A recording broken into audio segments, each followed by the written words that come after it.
Bem-vindo a todos, mais um Diálogos Online. Queria agradecer a presença de todos e agradecer a nossa parceria de longa data aí com o IAG, na figura do Leonardo Lima, né?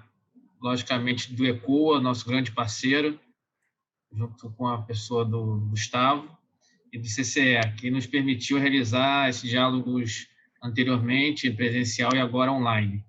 É um prazer também ter o nosso palestrante, Rodrigo Shoa, mais um antigo aluno de sucesso do mundo, para fazer uma apresentação brilhante aí para todos. E só um adendo que agora a Associação Antigos Alunos, né, da qual eu represento, é a gestora do endowment do Fundo Patrimonial, que é um fundo permanente para ajudar a universidade nos principais desafios, né, do futuro, né? E nosso futuro, conforme a apresentação do show aí, tem muitas novidades, né?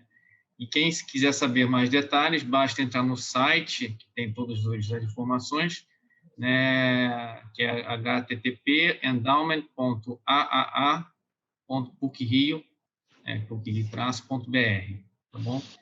Lá tem todas as informações. Queria passar a bola agora para o Gustavo de volta e que tenhamos um ótimo webinar. Obrigado. Então, eu queria, na verdade, dar boas-vindas ao nosso... uma vez aluno da PUC, sempre aluno da PUC, né, Rodrigo? E Com certeza, Gustavo. Como é bacana a gente acompanhar trajetórias de vida, de sucesso, e, sem sombra de dúvida, já conheço o Rodrigo Show há algum tempo, não vou falar quanto tempo, Rodrigo, para a gente não entregar a nossa idade, mas, enfim, é um prazer estar recebendo você aqui, e estar recebendo você aqui para falar para a gente um estudo, né, e uma publicação super, super, super interessante, super em voga, que vai falar um pouco para a gente da digitalização, da resiliência e da continuidade dos negócios à luz da transformação digital, de todo essa pujança de transformação digital que o momento do Covid-19 trouxe para a gente, as necessidades que foram apresentadas e as oportunidades que se geram a partir daí. Então, Rodrigo, seja super bem-vindo à PUC, a casa é sua, a palavra é sua também. Depois a gente volta para perguntas e respostas, até provocar para quem está acompanhando a gente ao vivo, para que vocês submetam via Q&A perguntas, porque no final da fala do Rodrigo a gente vai fazer um bate-bola com ele mais interativo. Então, Rodrigo, super bem-vindo mais uma vez, a palavra é sua. Muito obrigado, Gustavo, muito obrigado, Ricardo, pelo convite. Na verdade, é um grande prazer estar aqui com vocês. Então, boa tarde aí a todos. Eu vou aqui rapidamente compartilhar a minha apresentação, tá? E falar um pouco sobre, primeiro, por quê, né? Por que a Cisco decidiu contratar aí a Deloitte, uma parceira nossa global, para a gente fazer esse estudo, né? Esse estudo aconteceu ali, a ideia dele já era por volta de junho, final de junho, quase 100 dias de crise, né? E a gente queria realmente dar uma mergulhada e entender um pouco o que estava acontecendo.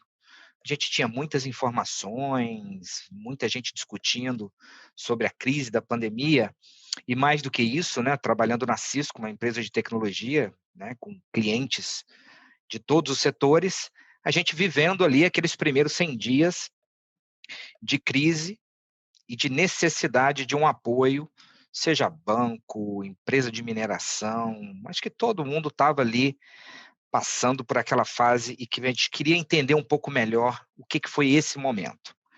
Tá? Rapidamente aí, pessoal, acho que o Gustavo aí vou entregar a nossa idade logo, tá, Gustavo? Então não tem jeito, eu estou fazendo 30 anos de tecnologia. Comecei lá atrás, em 1990, trabalhando na área de TI, nas centrais elétricas de Goiás.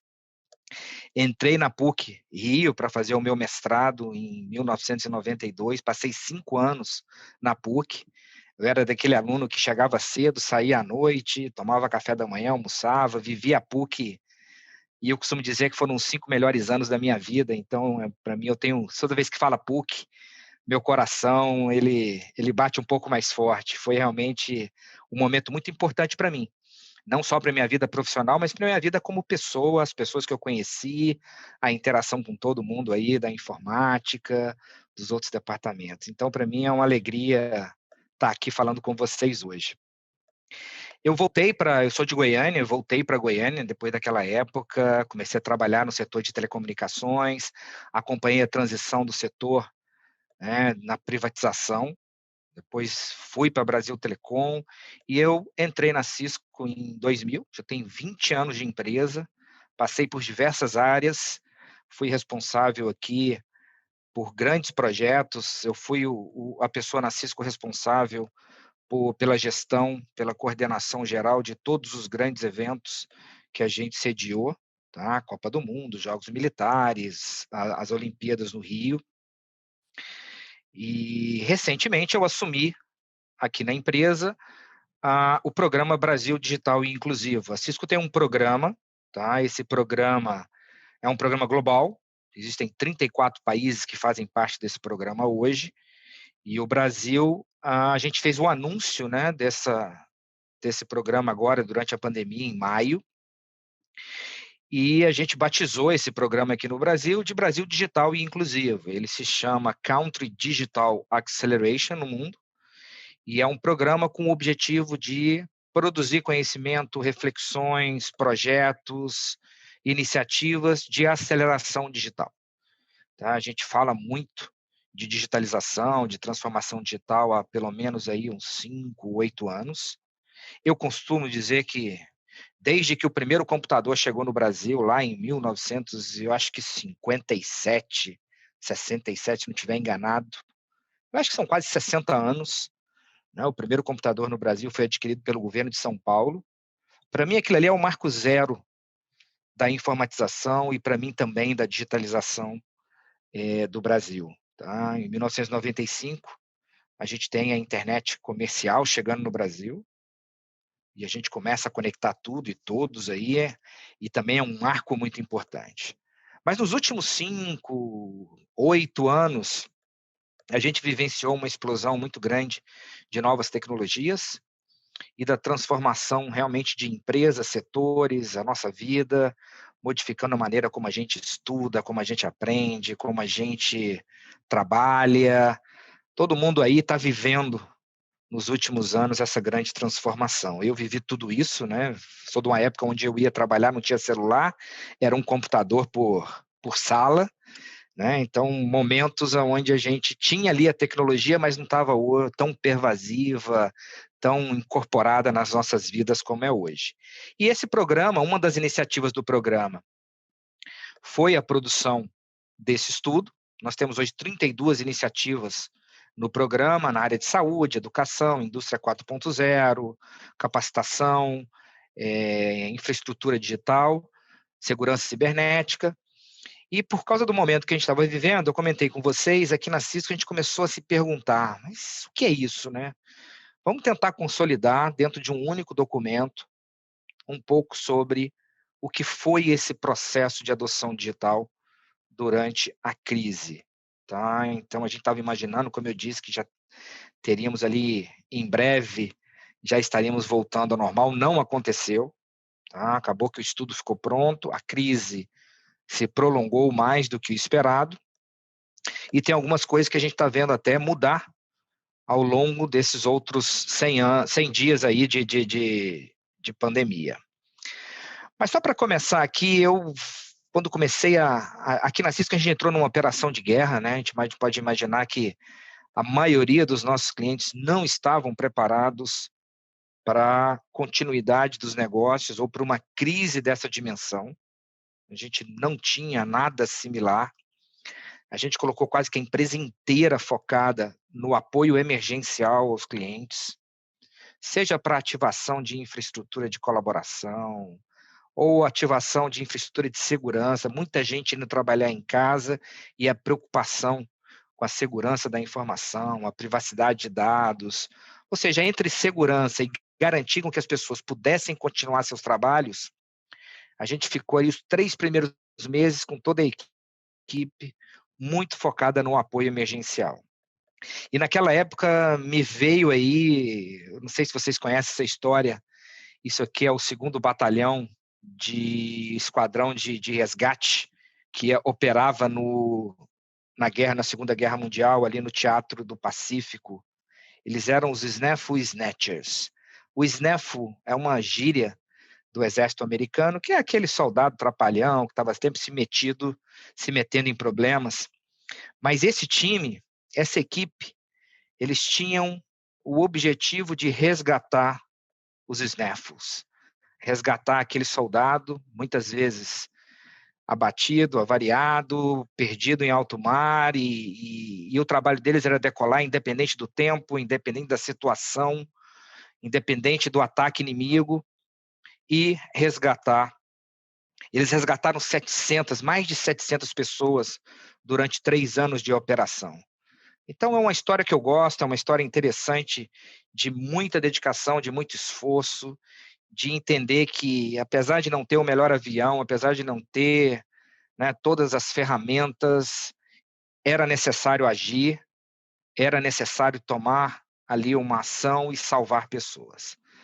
Eu sempre me perguntei, né, nesse início aí da crise, quem são os nossos Snafu Snatchers, né, durante a pandemia? Obviamente, os médicos, né, todo mundo que atuou e que foi aí para a linha de frente, salvar vidas, entender o que estava acontecendo, mas eu coloco também os professores. Eu acho que os professores não estavam preparados, a gente sabe disso, e a gente vê um bando de heróis aí, a gente viu muitas histórias, conversamos com muitas secretarias de educação, e realmente os médicos e os professores foram nossos grandes heróis e estavam na linha de frente dessa crise. Mas quando a gente olha para as empresas, né, quem que era aí a equipe de apoio, de resgate? Quem eram os Snafu Snatchers das empresas? As equipes de TI. É impressionante como tecnologia teve que ir para a guerra, para o campo, entender como mudar a cabeça das pessoas, como disponibilizar as ferramentas, como garantir a continuidade do negócio, como garantir que a empresa simplesmente não parasse completamente sua operação. E foi isso que a gente viu. E era isso que a gente queria entender. Quando a gente estava falando de resiliência, e isso era muito claro para mim, conversando com os clientes, como existiam empresas que se diferenciaram de outras. Tá? Pode ser uma empresa, pode ser uma universidade, pode ser o governo, uma secretaria. Existia, e a gente estava vendo ali no dia a dia, naquele primeiro mês de crise, como algumas empresas rapidamente se adaptaram, ou seja, demonstravam uma resiliência, apesar da crise, reagiram e conseguiram rapidamente colocar as operações ali e todo mundo trabalhando no modelo que era o único possível. E como tinha outras empresas que não, que a gente percebia que não dava, que era complicado e que tinha que parar e realmente a gente não conseguia entender por quê, né? A gente decidiu mergulhar um pouco nesse conceito da resiliência e na continuidade dos negócios. E hoje eu já adianto o que ficou claro depois que a gente começou a estudar, entrevistar e conversar, e algo bastante intuitivo. Quem já tinha uma cultura digital se adaptou, manteve seus negócios, conseguiu reagir, conseguiu se adaptar rapidamente e conseguiu apresentar um alto nível de resiliência. Quem tinha uma cultura mais tradicional, uma resistência, um bloqueio, e não era uma questão tecnológica, a tecnologia está aí, está disponível há anos, era uma questão essencialmente cultural e de como as pessoas adotavam ou não adotavam o novo modelo. Então, um dos pontos principais de todo esse trabalho era não a ativação das ferramentas tecnológicas, muitas empresas não tinham ferramentas, outras tinham, mas usavam pouco, mas era muito mais como mudar a cabeça das pessoas, como mudar a cabeça do gestor da escola, do gestor público, daquele executivo de uma instituição financeira tradicional, de 50 anos que dizia que não, trabalho remoto não existe, essa história de escritório remoto, de home office, é coisa do Vale do Silício. Então, é essa cabeça, essa resistência que a gente percebeu que realmente era muito complicado e que demandou um trabalho talvez muito mais complexo do que simplesmente instalar ferramentas. E daí saiu a ideia desse estudo. Tá? Desse estudo, a gente selecionou alguns setores, educação, saúde, justiça e governo. Tá? E tem dentro do programa Brasil Digital, inclusive, a gente fala muito da inclusão no sentido de que a digitalização tem que ser para todos. Então, vocês vão perceber no estudo, ele está disponível lá no nosso site, que a gente está falando muito da educação pública, da saúde pública, né, das operações do governo, que muitas vezes não tem a agilidade que as empresas privadas têm para contratar, para reagir. Tá? Mas o estudo vale, independente de setor público ou setor privado. Em essência, a gente vai entender um pouco o que era a digitalização antes da pandemia, o que aconteceu durante o período de resposta à crise, e a gente também fez ali uma breve reflexão, não muito profunda, porque não dava ali no momento para realmente dizer para onde estamos indo, mas uma reflexão sobre um pouco para onde a gente enxerga, quais seriam os caminhos aí e os desafios para o futuro. Né? Isso aí foi feito através de muita coleta de dados, a gente via muita informação sendo publicada, mas a nossa ideia era realmente estruturar algo que pudesse facilitar o acesso a esses dados, a essas informações, entrevistas com diversos especialistas do setor. Então, não é uma opinião da Cisco ou uma opinião da Deloitte, é muito mais o que a gente conseguiu coletar através das entrevistas, dados públicos, notícias, e também uma pesquisa primária na área de saúde e educação, onde a gente foi conversar com professores, médicos, alunos, pacientes, entender um pouco como é que eles viam aquele momento. Daí uma série de discussões internas e análises e a construção desse relatório. Tá? Então, vou falar um pouco sobre a educação, a saúde, a justiça e o governo, mas tem muito mais informações ali no estudo. Então, eu vou, depois quem tiver interesse pode pegar um pouco sobre todo o contexto, sobre tudo que a gente consolidou ali, mas eu vou direto para as conclusões, até por questão de tempo nosso aqui. Tudo que a gente analisava tinha basicamente 4 dimensões. Uma dimensão relacionada à regulação. Infelizmente, no Brasil, a gente ainda precisa rever muita regulamentação que proíbe ou que inibe a digitalização. Então, aspectos regulatórios e as amarras regulatórias é uma dimensão importante para a gente analisar. O lado da cultura das pessoas, já falei para vocês um pouco sobre a dificuldade de implementação dos planos de crise, muito pela resistência cultural. Políticas públicas e a infraestrutura. Então, não dá para negar que a gente tem ainda um longo caminho para percorrer até a gente ter uma infraestrutura digital no país adequada para tudo que a gente está imaginando para o futuro. E a gente organizou o estudo e a conclusão dele basicamente em aceleradores e inibidores. Tá? Para cada uma das áreas, a gente foi olhar o que acelerou, né? O que permitiu com que a digitalização acontecesse de forma mais rápida, de forma mais simples, e o que segurou, né?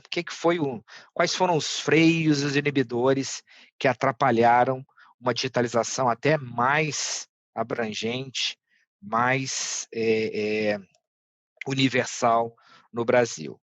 Então, quando a gente olha para a educação, aqui olhando educação básica, tá? Não estou falando aqui muito do ensino superior, mas do ensino básico, a gente viu que a liberação não compulsória do EAD durante a pandemia foi chave. Não dá para imaginar, né, dentro de um processo ali de reação à crise, a gente ser proibido de usar a tecnologia ou de usar o ensino ou as ferramentas de ensino à distância para tentar minimizar um pouco o impacto.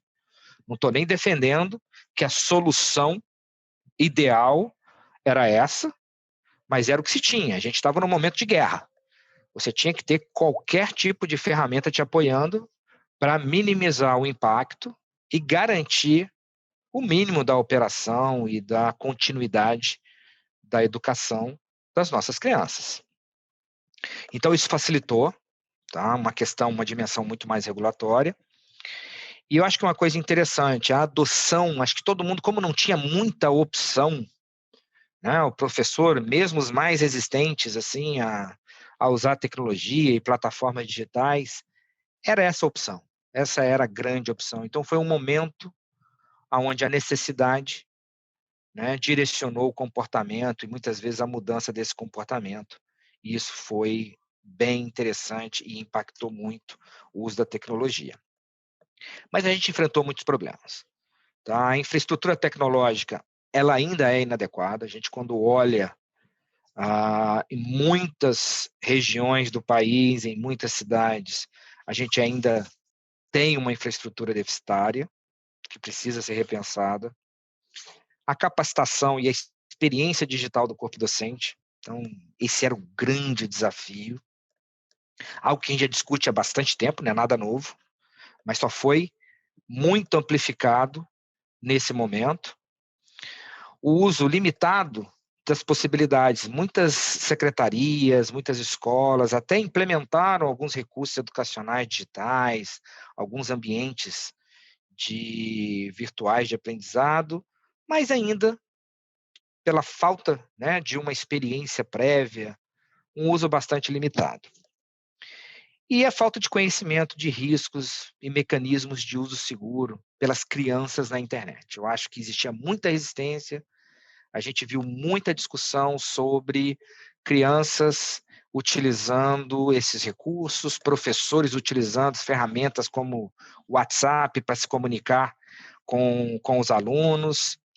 Gente, tudo foi ferramenta importante, mas a gente começou a ver, e isso ficou muito claro no estudo, que algumas ferramentas não eram adequadas e não podiam, não devem fazer parte desse processo de transformação da educação. A gente tem que tomar cuidado com segurança, com privacidade, com crianças, e isso faz parte de uma evolução da educação mediada por tecnologia. Tá? Eu estou falando aqui de crianças, ensino básico, ensino fundamental, ensino médio. E o que a gente viu, então? A gente viu realmente que antes da pandemia, a gente tinha um uso na educação básica muito limitado, quase nenhum, isso era muito claro. Metodologias muito tradicionais de ensino, os alunos já eram alunos nativos digitais, mas os professores com pouca ou nenhuma experiência. Então, quem acompanha aí o setor de educação já vem acompanhando essa discussão há um bom tempo, mas aí vem a pandemia, não tem opção. A maioria das escolas que tentaram, né, continuar ali suas operações, passaram, obviamente, por questões do momento para um ensino 100% remoto, em caráter emergencial, mas uma coisa muito interessante, uma reprodução puramente online do modelo tradicional de ensino e aprendizado, que obviamente não dá certo, a gente já sabia disso.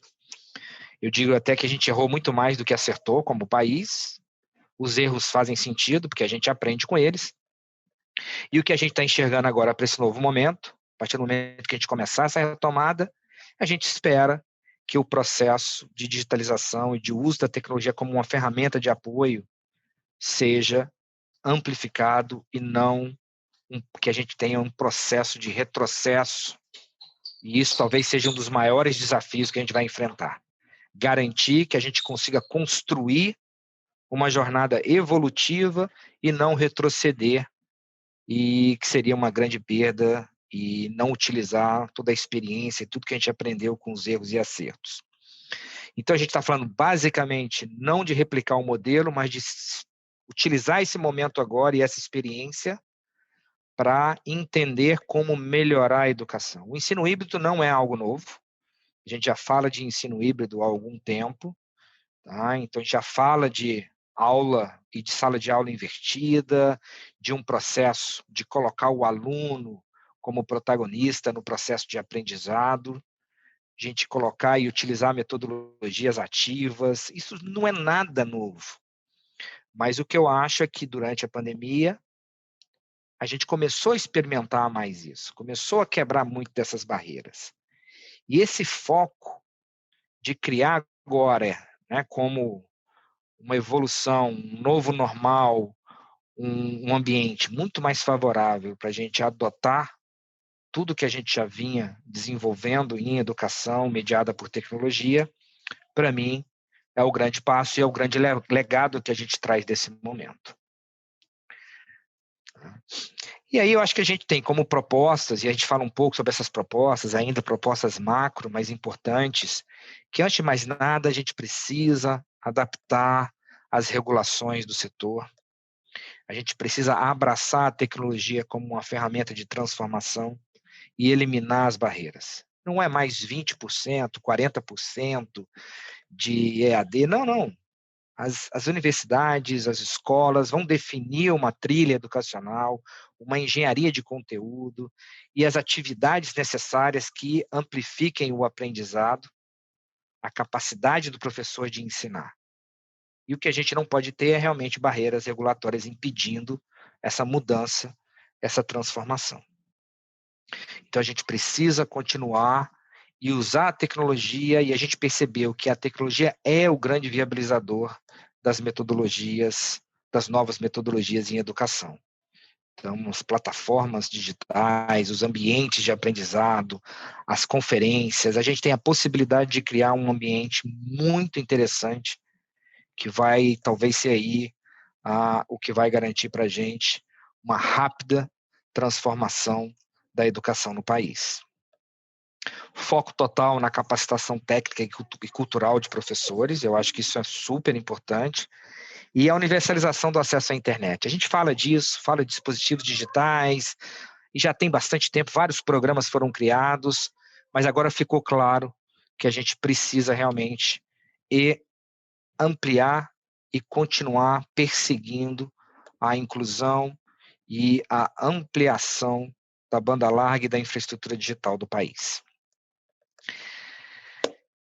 Vou falar um pouco agora, pessoal, sobre saúde. Eu não sei se o Gustavo quer fazer algum comentário.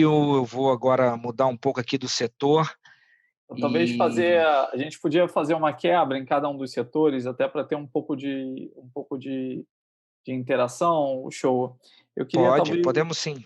Ficou muito claro que um dos pilares da continuidade, para a resiliência, foi a tecnologia, né?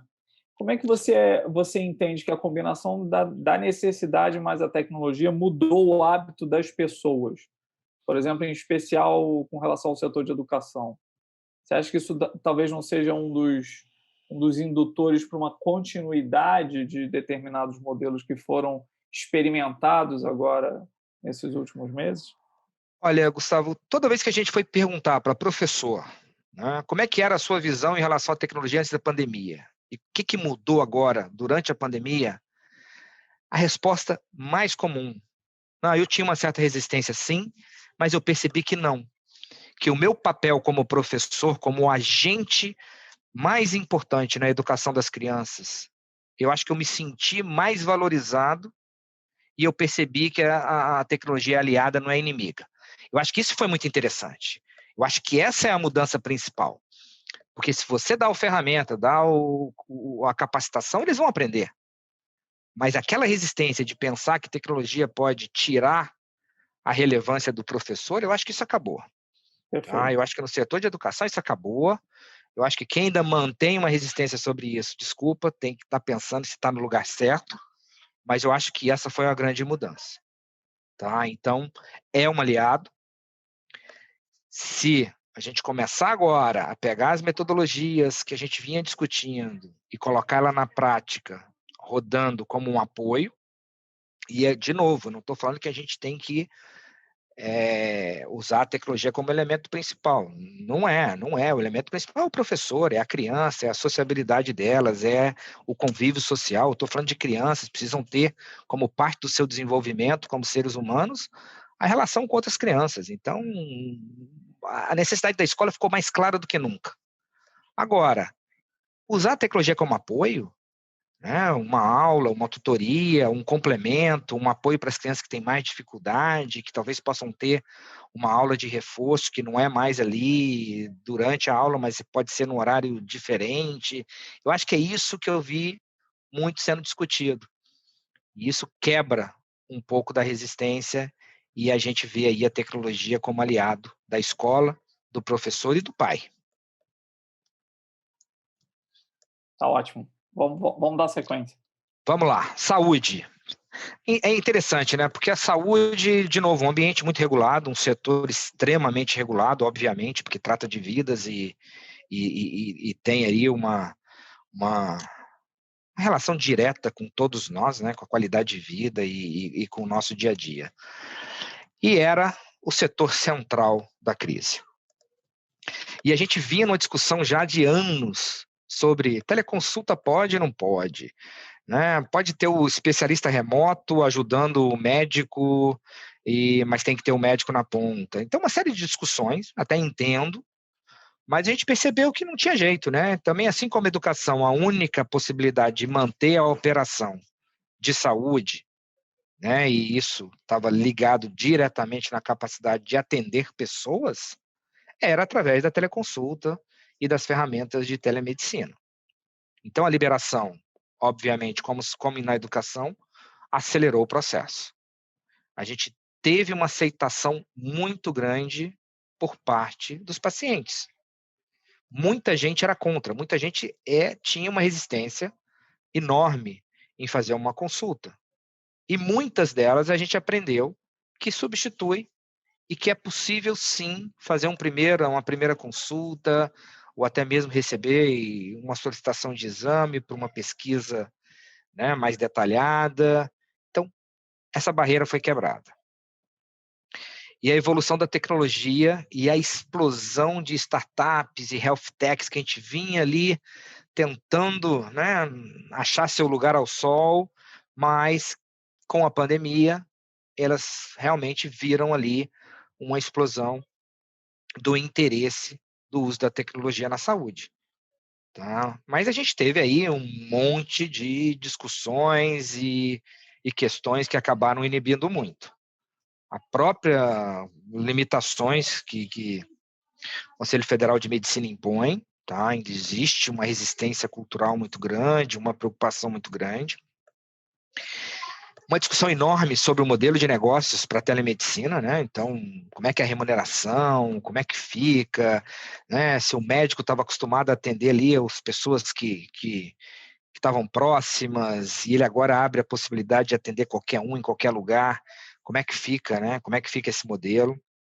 As próprias plataformas, telemedicina e a consulta presencial, se deveriam ser tratadas da mesma forma. Isso acabou discutindo, muita discussão e muito, talvez um redutor aí, um inibidor de uma adoção mais ampla, tá? De novo, médico é médico, não são especialistas digitais, não existe, a grande parte dos médicos ainda tem resistência e até mesmo o conhecimento necessário para usar bem as ferramentas, tá? Não dá para ficar fazendo consulta por WhatsApp, isso entra, obviamente, se tem questões aí né, de LGPD, de privacidade, de informações, dados são muito críticos, né? No mundo de saúde aí, privacidade e segurança dos dados é a grande preocupação, e muita gente tomou a decisão de não amplificar a telemedicina por questões ainda de não estarem ali confortáveis ou de entenderem que muitas das ferramentas ainda não estão preparadas para esse ambiente. E outra coisa, a medicina precisa realmente de dispositivos especializados. Então, quando a gente fala de telemonitoramento, acompanhamento de pacientes crônicos, quando a gente fala até de uma medicina muito mais preventiva, né, de acompanhamento, a gente vai precisar ter uma explosão de acesso a dispositivos de saúde, dispositivos vestíveis e também aos serviços digitais. Então, a gente percebeu que ainda essa limitação impactou muito a digitalização na saúde e a gente espera que a gente possa ter como fase pós-pandemia, também políticas públicas, incentivos, para que a gente tenha desenvolvimento local e também mais acesso a esses dispositivos. Tecnologia na saúde não é novidade, né? Tecnologia da informação, comunicação já vinha sendo aplicada. Eu vejo algo muito centrado nos hospitais, principalmente os privados, que tinham muito acesso e recursos financeiros. Com a pandemia, a gente realmente teve aí um processo acelerado de adoção das tecnologias. Até o próprio sistema de saúde pública, SUS, aproveitou o momento e acelerou grande parte dos projetos que já haviam sendo discutidos. O Brasil tem uma estratégia nacional de saúde digital, tá? A implantação do prontuário eletrônico, uma rede nacional para compartilhamento de dados médicos, todo o processo dos aplicativos e a plataforma Connect SUS. Então, existiu aí, a gente está nesse momento que eu acho que é muito importante para a saúde, de que a gente já vinha começando essa discussão, né, do uso das novas tecnologias em saúde privada, e agora eu espero que também, dentro da saúde pública, a gente consiga ter a amplificação do uso dessas tecnologias. Então, tanto dos dispositivos, como coleta em tempo real de informações médicas, agregação dessas informações e uma explosão do uso dos algoritmos de machine learning para fazer aí todo um trabalho e ajudar as equipes médicas a entenderem comportamentos e prever como melhorar a atuação do serviço. Até coisas básicas que eu acompanhei aí, discussões como até o próprio agendamento de uma consulta ou de um exame, tem muita coisa que pode ser otimizado pelo uso de inteligência artificial, e isso são projetos que já existiam e que foram acelerados durante o processo da pandemia. Então, vi muita discussão. Eu espero que, como legado, a gente tenha a tecnologia não só dentro do hospital, mas a gente tenha uma visão muito de uso da tecnologia também até a casa do paciente. Então, eu acho que as questões de telemonitoramento, ter um ponto de acesso a exames em casa, existe uma série de discussões que eu acho que pode ser agora essa nova fase da saúde no Brasil. Isso tudo significa a universalização do acesso, não só do acesso básico, mas também do acesso especializado, dos serviços especializados de saúde, e otimização de custo, tá? A gente tem aqui um sistema de saúde que é caro e que tem muita possibilidade de otimização. Estou falando de toda a saúde pública no país e que a gente sabe que tem muita melhoria e que a tecnologia é o grande pilar de transformação dessa saúde e da otimização do que a gente gasta todo ano com saúde pública. Então, a gente vê aqui as grandes propostas, de novo, a revisão da regulação. A gente tem que agora aproveitar esse momento de retomada e não simplesmente rever, mas muito mais do que segurar, acelerar. É criar, é mudar realmente a maneira como a gente vê a tecnologia na saúde e a gente ter programas que são incentivo e que aceleram a saúde digital no país. Então, estou achando que esse é um momento muito importante para a saúde. Resolver esses problemas aí de modelo de negócio, de remuneração dentro da área de telesaúde, telemedicina. A gente tem que fazer agora, esperar e aproveitar esse momento. E eu espero que a gente tenha uma explosão das tecnologias desenvolvidas no Brasil, ligadas às necessidades do Brasil, ao nosso modelo de saúde. Então, eu acredito muito numa explosão das health techs. Eu acho que a gente precisa continuar estimulando e incentivar nos próximos anos. E, assim como a educação, não dá para fazer nada disso se a gente não tiver políticas muito claras de acesso à internet, de difusão desse acesso, de universalização desse acesso, e a gente precisa criar mecanismos específicos para a saúde, assim como para a educação. Então, a gente começou a experimentar algumas coisas, como contratação de pacotes de telecomunicação para pessoas de baixa renda, isso sendo subsidiado por políticas públicas, consumos específicos, ou aplicações específicas que estariam disponibilizadas mesmo que o paciente, o aluno, não tivesse mais ali pacote de dados disponíveis. Então, isso a gente começou a experimentar esses modelos e eu acho que é importante a gente aproveitar, consolidar e entender como levar a infraestrutura necessária para as pessoas que muitas vezes não têm acesso e não têm condições econômicas de suportar a necessidade de conectividade de banda larga, fixa e móvel para as aplicações de saúde e educação. Gustavo, algum comentário, alguma pergunta? Vamos lá. Uma provocação agora para você também. Quando a gente fala do futuro do mercado de trabalho, né, quer dizer, talvez haja muito trabalho na área de saúde, independente de toda a modernidade, mas eu queria talvez te provocar no perfil do médico do futuro, né? Quando a gente fala de transformação digital, cada vez mais a gente percebe que a tecnologia vai estar presente. Não necessariamente os médicos precisam ser especialistas em tecnologia, mas eles precisam ter competência digital. Eles precisam ter habilidades que vão além da própria tecnologia. Quando você fala de teleconsulta, telemedicina, a gente fala de uma nova relação e uma nova forma de se comunicar, né? Quando a gente vai para o digital, a gente tem que ter novas habilidades de comunicação também. Então, induzindo talvez já uma resposta, qual é o papel da multidisciplinaridade, Rodrigo, no futuro do trabalho na medicina? Olha, eu acho que assim, o letramento digital é algo que a gente vem discutindo, é uma habilidade, é uma capacidade que tem que ser desenvolvida, todo mundo sabe disso. Mas tem uma coisa para mim que também toca no que você falou.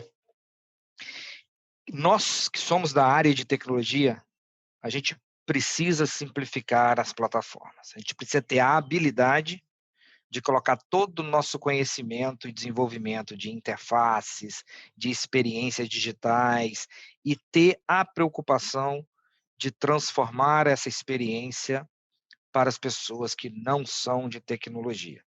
Eu acho que isso vale para professores, para médicos, vale para advogados, ou seja, a gente precisa continuar um processo de simplificação e de transformação da maneira como a gente coloca o digital na frente desses profissionais. Isso não quer dizer que eles não precisam, sim, começar e continuar um processo de capacitação, de entendimento de como essas coisas podem auxiliá-los. Eu não acho que a gente tem que sair formando e criando treinamentos para médicos sobre como funciona a internet, a tecnologia digital. Não, o papel dele é ser médico. O papel dele é de usuário da tecnologia. Mas, obviamente, cabe a nós desenvolver as plataformas corretas. Acho que eu devolvo a provocação dizendo que médico tem que se especializar nas suas áreas, eles têm que aprender que tecnologia é uma ferramenta, e essa ferramenta tem que ser fácil de ser utilizada, e cabe a nós fazer com que essas ferramentas sejam simples, sejam intuitivas, e estejam ali e entrem no dia a dia e na vida desses profissionais de uma forma mais simples, mais suave, e naturalmente a adoção amplifica, e o potencial deles como profissionais de saúde também se amplifica.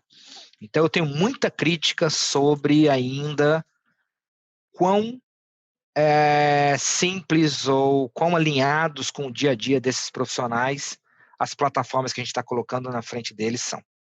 Tá? Então, mas cabe uma formação digital, cabe explicar o papel dessas tecnologias, mas não acho que a gente tem que colocar isso de uma forma muito ligado realmente à tecnologia, mas ao uso. Natural, não uma imposição, né? Eu acho que Justamente. É isso. A gente começa a usar ferramentas e elas só são adotadas em escala quando elas são simples, elas estão alinhadas com o meu dia a dia, o meu trabalho. Então, eu acho que cabe mais a nós resolvermos esses problemas aí e não simplesmente cobrar uma formação e um conhecimento tecnológico desses profissionais. Perfeito. Isso vale muito para a justiça, tá? Eu acho que a gente vai falar um pouco agora sobre justiça. A gente vem falando de justiça digital já há bastante tempo no Brasil. Eu até diria que uma coisa que acelerou muito e que significou resiliência e manutenção das operações judiciárias no país é o fato de que esse setor já tinha e já vinha discutindo muito a digitalização e principalmente a automação e análise de processos e transformação de processos antes muito baseados em papel e em coisas mais digitais. Então, isso acabou sendo algo muito positivo. A experiência de uso, né? A gente teve um projeto interessante aqui, porque a Cisco disponibilizou a nossa plataforma de colaboração e de videoconferência para o CNJ, para o Conselho Nacional de Justiça, que disponibilizou para todo o sistema judiciário. E a gente acompanhou a explosão do uso, né? Primeiro dia, 2 reuniões, 3 reuniões, daqui a pouco 100. Realmente, a adoção foi explosiva e a adoção, né, da videoconferência, das sessões digitais durante a pandemia foi uma experiência positiva. Tá? Então, algumas pessoas reclamaram, estavam em locais ainda com uma infraestrutura de telecomunicações ruim, mas, no geral, eu acho que foi uma experiência muito positiva. O uso e a percepção do potencial da tecnologia ali na melhora do dia a dia, na agilidade, ficou muito claro para todos nós. Tá? Mas, obviamente, existe ainda um sistema onde muitos tribunais têm autonomia para decidir se vão ou não vão usar. Então, existiu ainda uma dificuldade, ou diria que é uma falta de consenso e ainda muita gente tentando lutar um pouco aí, uma resistência cultural. Muitos desses magistrados, advogados, tinham uma dificuldade enorme de entender e de colocar ali o dia a dia dele sendo mediado por plataformas tecnológicas. Tá? A gente viu que, em muitos casos, realmente, a segurança física das pessoas envolvidas numa audiência, você não sabia se do outro lado aquela criança ou aquele adulto, aquela pessoa que estava sendo, né, escutada, ela tinha ali algo que poderia estar impactando ali aquela audiência, né? Imagina uma ameaça, alguém ali remotamente, de certa forma, influenciando naquela sessão. Então, esse tipo de preocupação específica do sistema judiciário foi algo que impactou, que realmente inibiu. A gente espera que daqui para frente a gente consiga usar a tecnologia e criar ambientes que possam viabilizar e minimizar esses desafios e esses riscos. E também um pouco de infraestrutura, que a gente tem muito do que se espera dentro dessas sessões mediadas por vídeo, é uma altíssima qualidade, né? Não só no judiciário, mas judiciário, a percepção ali é de que você tem que replicar realmente aquela experiência de estar escutando, de estar vendo a reação das pessoas. Então, a qualidade sempre foi muito crítico dentro do uso dos sistemas digitais na justiça. Então, o judiciário, antes da pandemia, já vinha num processo de digitalização, tá? Mas ainda existia uma quantidade significativa de processos baseados em papel, a gente via muito isso. A grande maioria das reuniões e audiências eram presenciais, culturalmente era assim que era estabelecido o dia a dia da operação. E o que a gente viu foi a explosão do uso das plataformas de videoconferência no judiciário e a continuidade dos processos que eram digitais, e o que era baseado em papel, obviamente, parou. E ficou muito claro que, a gente precisa realmente resolver, terminar o processo de digitalização da justiça, ter 100% desses processos eletrônicos, ter a integração dos tribunais, ter um modelo de uso da tecnologia mais uniforme entre eles, usar a videoconferência realmente como parte de todo o processo dentro do judiciário e continuar o processo de evolução do uso das tecnologias aí de inteligência artificial, machine learning, dentro do processo decisório, não só na automação de algumas atividades muito básicas, mas principalmente no processo decisório, na análise de documentos mais profunda e não simplesmente aquelas iniciativas básicas de automações de alguns processos de baixo valor. Então, eu acho que também no caso da justiça, a gente vai ver aí, vai ter como legado uma continuidade acelerada da transformação digital. Então, a gente precisa continuar esse processo, amplificar a adoção, unificar plataformas, sistemas e as bases de dados. A gente viu ainda uma necessidade de integração, a adaptação cultural e técnica dessa turma. Então, de novo, eu acho que cabe a nós aqui, além de ter programas de educação e de capacitação para que eles possam entender um pouco sobre a tecnologia, cabe aí ao setor de tecnologia desenvolver cada vez mais ferramentas simples, intuitivas. E a gente precisa universalizar também o acesso à internet e as salas de videoconferência, sejam elas físicas ou virtuais, nos tribunais, para permitir aí que a gente tenha realmente o suporte da tecnologia em 100% das audiências. Muitas vezes você precisa fazer audiências ainda no tribunal, mas de forma distribuída, e aí a tecnologia entraria como um apoio, evitando o deslocamento das pessoas. Eu acho que judiciário, Gustavo, é algo que você conhece bem, eu entendo que a gente já conversou aí no passado e você já se envolveu em alguns projetos. Bastante. Eu não sei o que você fala aí, o que você viu durante a pandemia também. E aí talvez eu vi resiliência, né? A gente percebeu que tiveram reações positivas do judiciário no sentido de manutenção de uma série de serviços, uma série de atividades, uma adoção em mais larga escala de instrumentos de conferência e interação por meio do digital, o que, eventualmente, se não fosse o Covid, demoraria anos e anos para que eles aceitassem isso como... Mas eu tenho uma crítica construtiva que estava clara ali no estudo, e eu tinha feito até estruturado essa pergunta antes de ver a trilha, que eu tenho uma crítica do modelo de implantação da tecnologia no judiciário, muito da digitalização da forma com que eles estão acostumados a trabalhar e não necessariamente no pensar como a jornada do digital pode privilegiar o cidadão em última análise, né? Quer dizer, a pessoa que está buscando justiça. Então, eu queria ouvir um pouco a sua visão sobre isso, se há esperança para que, de fato, a gente enxergue a transformação digital no judiciário, ou a gente ainda vai ter que conviver com processos digitalizados, né? Eu acho que a primeira etapa é o processo digitalizado. Eu acho que, assim, eu entendi o que você falou, eu acho que ainda estamos no modelo de tentar transformar o papel no digital.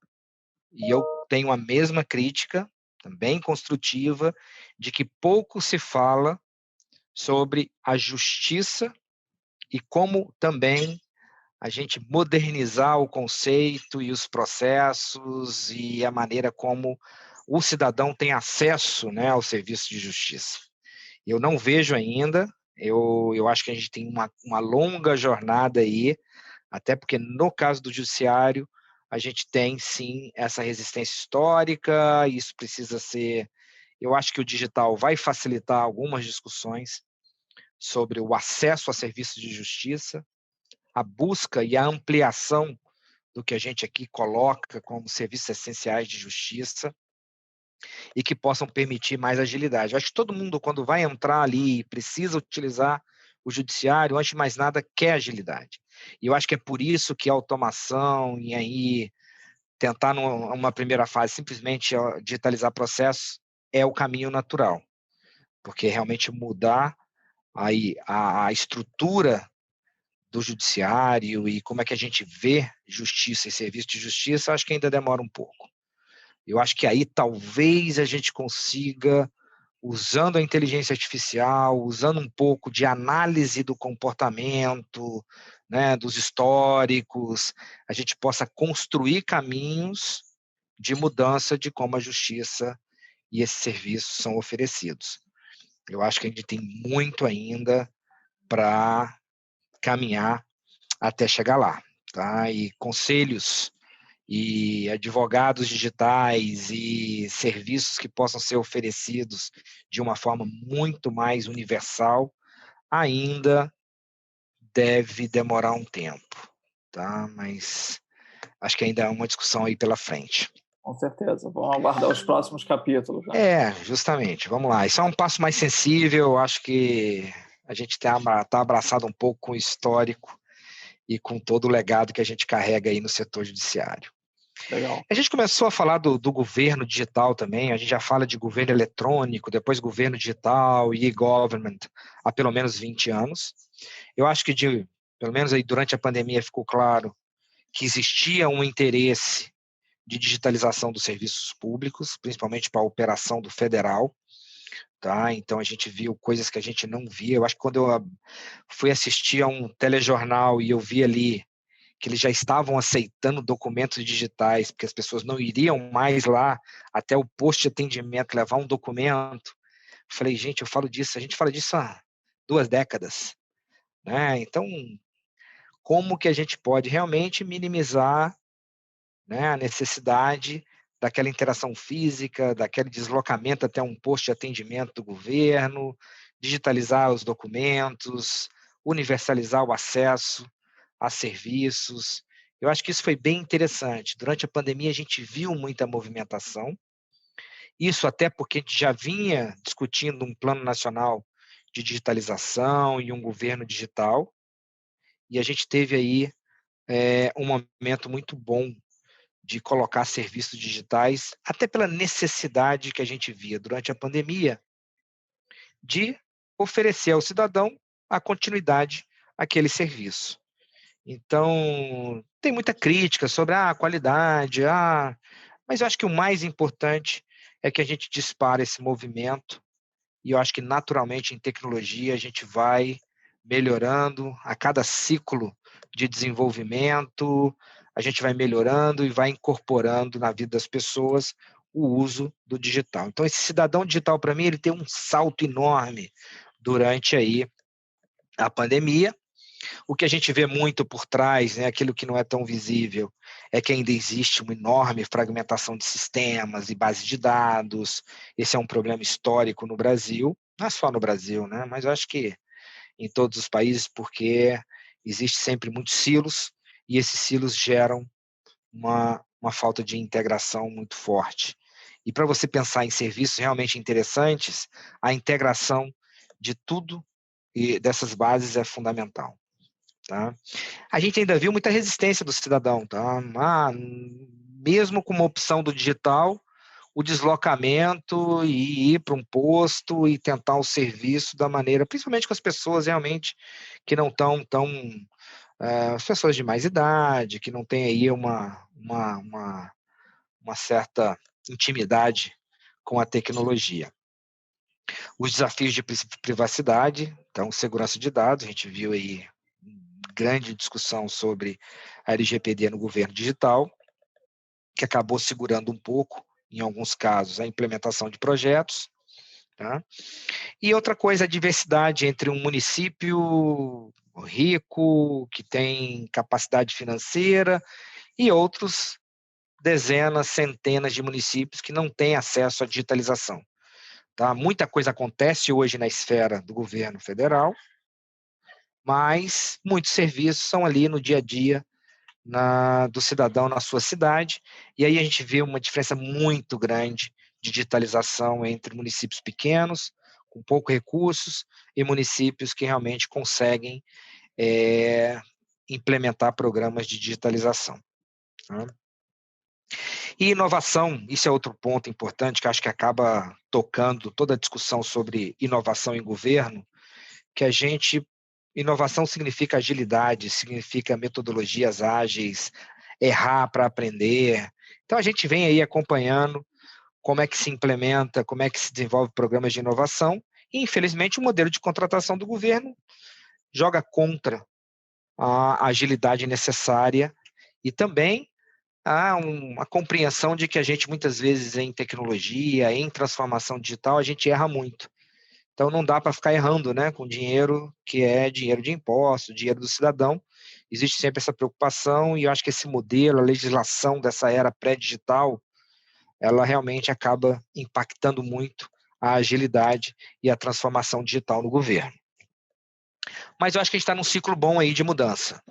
Eu acho que a gente está caminhando, a gente vai ter aí, pós-pandemia, um caminho de integração de plataformas e um governo com 100% dos seus serviços digitais em alguns anos.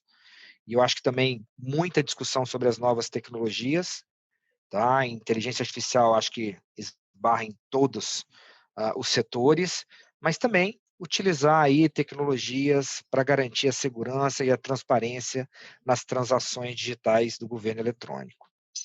Então, a gente acha que vai ter, sim, esse momento de colaboração, de integração dos serviços. Acho que o momento é muito positivo. A pandemia mostrou muito que a resiliência depende da digitalização e que você também reduz muito dos custos e você permite uma universalização e uma experiência muito melhor para o cidadão.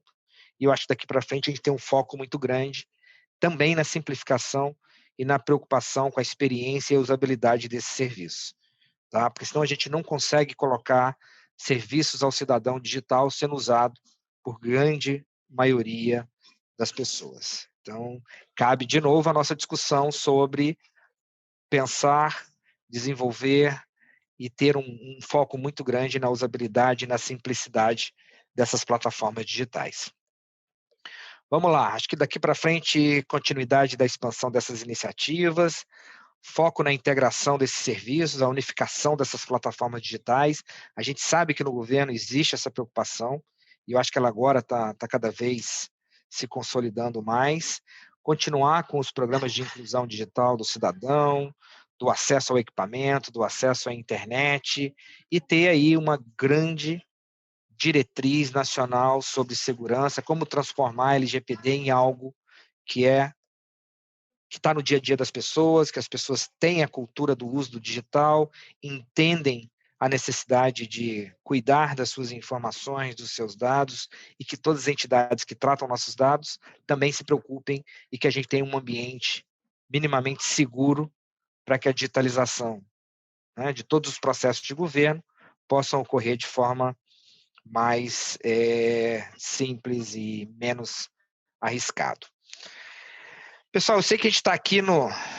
Passei 3 minutos, 4 minutos aí do nosso tempo, não quero me estender muito, mas só uma conclusão, e aí a gente pode conversar e ver se tem tempo aí para perguntas e respostas, mas a gente vem falando muito isso aí, chegou a ser um chavão aí durante a pandemia, mas para mim nada mais real do que isso. A gente em 3 meses, em 4 meses, a gente teve um processo de digitalização e de experimentos, né, e de pilotos, e erros, e acertos.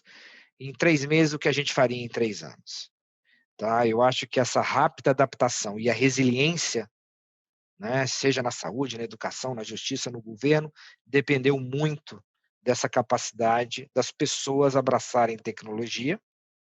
Muitas vezes nem a tecnologia é perfeita, né, nem as plataformas perfeitas, mas as tecnologias que ajudaram na continuidade e na gestão da crise. Eu acho que a gente tem que seguir com esse grande aprendizado. Eu acho que a gente tem que garantir a continuidade da digitalização. Eu acho que é só assim que a gente consegue pensar num Brasil melhor, num Brasil mais digital, num Brasil mais inclusivo. Eu costumo dizer assim, as pessoas me perguntam, o novo normal, o novo normal. Eu falo assim, tem mudanças, ninguém sabe que novo normal é esse, obviamente. Tem mudanças positivas, mudanças negativas, mas uma coisa que eu tenho dito sempre, a gente precisa pensar em qual novo normal a gente quer.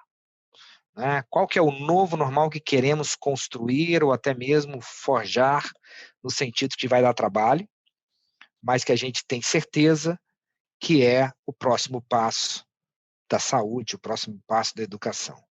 Uma das coisas que mais me preocupa, eu comentei com vocês, é a gente voltar ao que a gente... Não voltar ao que era antes, que isso não vai acontecer, mas a gente perder um pouco o movimento, a energia, a necessidade, e a gente não ter um plano consciente de aceleração digital e de realmente manter a continuidade desse processo que começou ali em março, abril desse ano, e que tem que continuar assim um processo e ser estimulado não só pelas empresas, mas também pelo governo, por todas as entidades envolvidas em todos esses setores, não apenas os 4 que a gente falou aqui hoje, mas todos os setores da economia.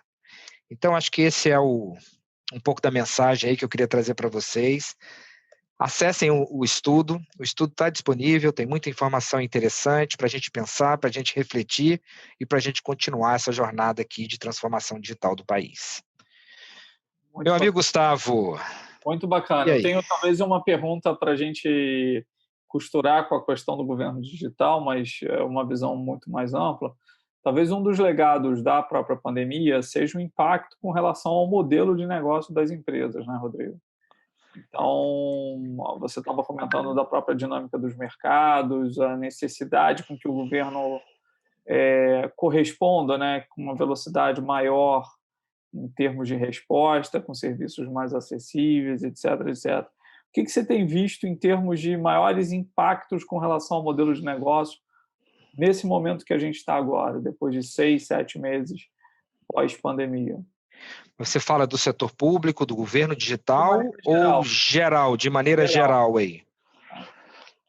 Olha, definindo o modelo de negócio como a transformação dos produtos e serviços, de como que a gente leva isso para a população e para as empresas, tá? Eu diria que hoje, talvez um dos maiores desafios aí, uma das maiores preocupações que a gente vê é realmente um aspecto econômico de o que essa crise que a gente tem pela frente, qual o tamanho dela, isso possa representar para a adoção desses novos serviços. Então, de um lado, a gente vê uma discussão de preocupação e, de outro lado, de oportunidade, porque é justamente nesse momento agora que se estabelece modelos diferentes de consumo de produtos, de serviços, e existe aqui, sim, uma oportunidade muito grande de você repensar o que se fazia antes, né, do que se vendia, do que se posicionava antes no mercado, e você tem agora uma mudança no comportamento das pessoas. Se a gente pegar aqui algo que vocês conhecem bem, que é o serviço de educação, que está no meio agora de um turbilhão, né? A gente fala de EAD há 15 anos, mas agora vem esse momento, e um momento onde o ensino, tá? O ensino privado, o ensino público está sendo discutido, que a gente vê até mesmo do ponto de vista de mercado, consolidação de grandes grupos, a discussão do papel agora da tecnologia, não só na massificação do acesso à educação, mas também agora na melhoria da qualidade da educação. Está aí um exemplo muito claro, muito objetivo. Tá? Tem muita gente aí que quer pegar esse momento e fazer uma transformação do serviço de educação.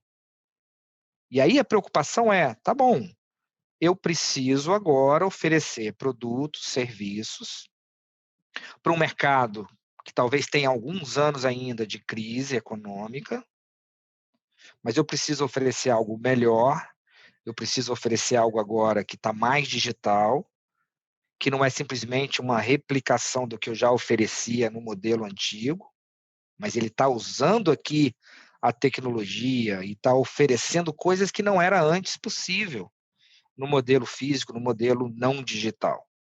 Então, a preocupação hoje que eu escuto é, o que é isso? O que é isso que eu vou incorporar numa solução que eu tenho, num produto que eu tenho, que vai ser realmente agora, dentro de um Brasil pós-crise, de um mundo pós-crise, algo que represente valor e que eu possa cobrar por isso, porque eu preciso realmente. Isso é um modelo de negócio, é como eu faço dinheiro com esse serviço.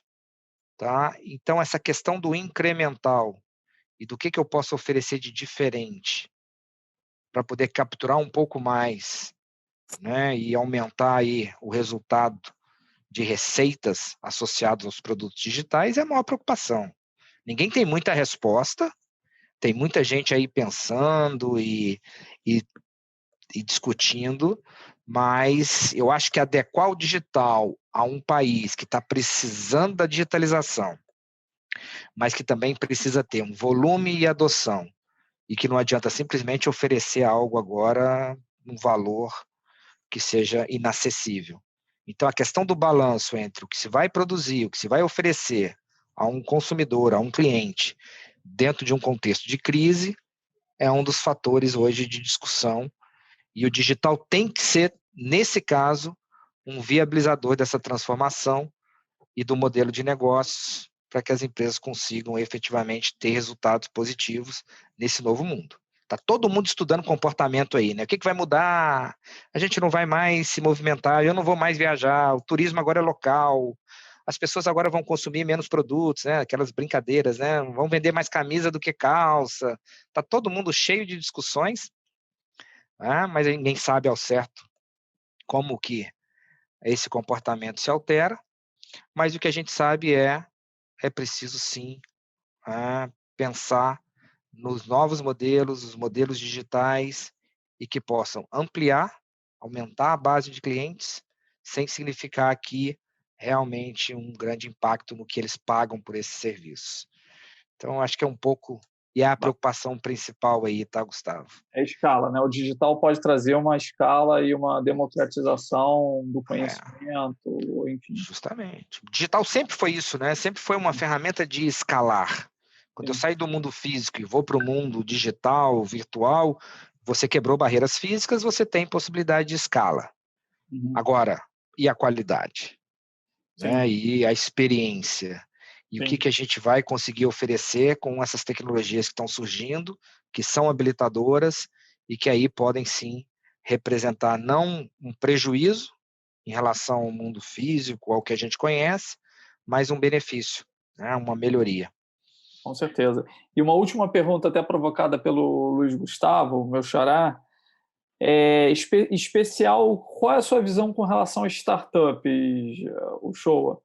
E ele trouxe até o caso das legal techs, né? Quer dizer, e da possibilidade de transformação que esse tipo de empresa tem dentro de um sistema tão tradicional como é a justiça. Como é que você enxerga essas empresas nascentes, essas empresas de base tecnológica e o papel e a contribuição que elas podem dar para a transformação desses 4 setores? Você pode falar da justiça, mas você pode falar também de legal tech em todas as áreas. Eu acho que todas as techs, eu acho assim, Gustavo, assim, não dá para fazer essa transformação sem esse ecossistema. A gente sabe disso. A gente sabe que o papel dessas empresas é justamente pensar, né, e desenvolver pedaços de coisas que somadas representam a transformação dos setores. Eu vejo muito isso até na Cisco e nas grandes empresas e nos ecossistemas que estão surgindo. Tá? A gente tem um ecossistema interessante no país. Eu acho que a gente já teve alguns momentos, e eu mesmo já tive alguns momentos de crise, e eu ficava muito... Essa história de criar um novo Uber, para mim, me incomodava. Me incomodava porque não faria muito sentido. Eu acho que usar o Vale do Silício como referência talvez seja um dos grandes erros que qualquer país pode cometer em relação a criar uma estratégia que seja adequada à sua necessidade, a entender o que é a necessidade do país, o que é a tecnologia que tem que ser desenvolvida aqui, o que a gente tem como capacidade e quais são os principais focos. Mas eu acho que a gente saiu disso, tá? Eu acho que a gente já passou um pouco dessa fase e a gente percebe que as startups brasileiras amadureceram. Eu acho que o modelo de inovação brasileiro, ele amadureceu. A gente já entende que tudo bem, por mais que um dia eu possa estar atendendo o mundo, eu posso aqui ter coisas muito interessantes desenvolvidas para atender as necessidades aqui do país numa primeira fase, num primeiro momento. Não estou dizendo que a gente não possa ser aqui um país que gere tecnologia e soluções para o mundo. Mas eu acho que isso acontece naturalmente, o foco não pode ser esse, simplesmente ser o novo milionário do Vale do Silício ou o novo bilionário que inventa uma plataforma digital que vai explodir, mas as startups que estão realmente entendendo qual a contribuição delas na educação, na saúde, na justiça, né, na indústria 4.0, e isso é um negócio que eu tenho visto muito positivo. Eu tenho visto um amadurecimento, um conhecimento e um foco maior em resolver problemas que vão ser realmente aqui aplicados primeiro nas empresas brasileiras, com empresas que estão aqui atuando no mercado brasileiro. Eu acho que isso é uma coisa, eu vejo como positivo. Tá? Então, é muito mais prático, é muito mais pragmático. Então, se eu tenho um problema que é a avaliação nos sistemas, né, de ensino à distância e de aprendizado remoto, online, poxa, eu posso ter uma ideia e posso desenvolver algo que está muito associado ao estágio aqui do Brasil de adoção da tecnologia na educação, tá? Que talvez seja diferente de todas as regras e modelos lá de fora. Então, se eu tenho um problema no Brasil, que é o monitoramento de pacientes crônicos, num país como o nosso, a gente tem problemas que são tão grandes como o Brasil e que precisam dessas startups. Então, assim, resumindo, eu vejo com bons olhos, eu acho que a gente tem amadurecido, eu acho que os nossos ecossistemas, eu acho que a gente tem, obviamente, a gente precisa de mais apoio, eu acho que não só das empresas, mas também de programas que possam estimular e continuar um processo contínuo de apoio, não só na fase inicial, mas na adoção disso também, né? Não adianta nada a gente criar programas, surgir startups, mas na hora de usar aquela tecnologia, absorver ela pelas grandes empresas, isso não acontecer. Então, mas eu acho que isso tem melhorado muito no Brasil. Se você pudesse, Está num talvez, caminho fazer muito certo. um fechamento para falar para um jovem universitário de 17, 18 anos sobre o futuro, que tipo de conselho você deixaria para ele, Rodrigo? Boa pergunta. É o seguinte, eu acho que o conselho que talvez para mim é fundamental, né? A gente tem todo sucesso, toda pessoa de sucesso, todo mundo que tem aí uma carreira e que se destacou, ela se destaca em cima de 3 pilares: conhecimento, habilidades e também atitudes, né? Eu acho que talvez o maior conselho que eu dou é, por mais que você tenha que ter conhecimento, desenvolva as habilidades importantes para esse mundo que a gente está começando a construir. Tenha atitudes importantes para esse novo mundo. Perseverança, né, criatividade, uma atitude positiva.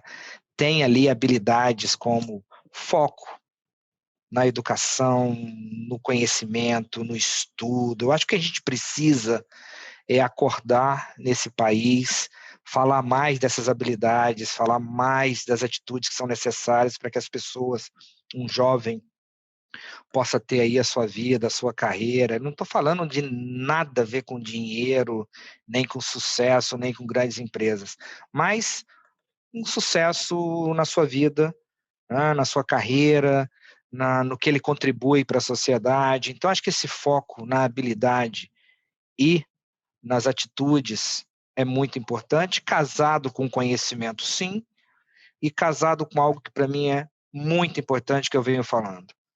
Às vezes as pessoas, o conhecimento está aí, está muito fácil. O conhecimento está. Os fundamentos, cada vez as pessoas estão deixando de lado. Eu, pelo menos, continuo acreditando que qualquer conhecimento, qualquer desenvolvimento pessoal tem que ser calcado nos fundamentos, naquilo que é relevante para você poder entender o que está acontecendo. Isso eu falo direto aqui dentro da empresa. Eu acho que não adianta você imaginar que olhando só a superfície, sem conhecer os fundamentos, você consiga ter, né, uma carreira e uma evolução. Então, eu acho que, fechando, sempre se preocupe em conhecer os fundamentos, seja rápido e dinâmico no que você está aprendendo, porque vai ser muito fácil você ter os fundamentos, você ver essas gerações e essas tecnologias mudando, mas você vai entender por que elas estão mudando. E foco nas habilidades que são essenciais, tá? E que são importantes no mundo digital. A perseverança, a habilidade de estudar, a habilidade de ter realmente uma capacidade de errar e aprender com erro. Eu tenho falado tanto isso. A gente vem discutindo tanto isso, né? Não é mais simplesmente buscar o acerto, mas principalmente aprender com os erros. E nessa pandemia ficou muito claro. Eu vi muita gente aí que começou e que soube aprender com tudo que a gente fez de errado, tem muito erro, mas esse aprendizado tem um valor incalculável. Faz parte. O sair da teoria para a prática é fundamental, né? Fundamental.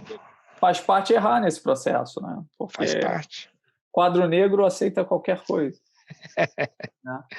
Mas ter esse processo de aprendizado e essa mente aberta, eu acho que ter tranquilidade para errar, a gente fala muito disso, mas pouca gente tem, então talvez são coisas que todo mundo conheça aqui, mas falar é fácil, fazer é difícil.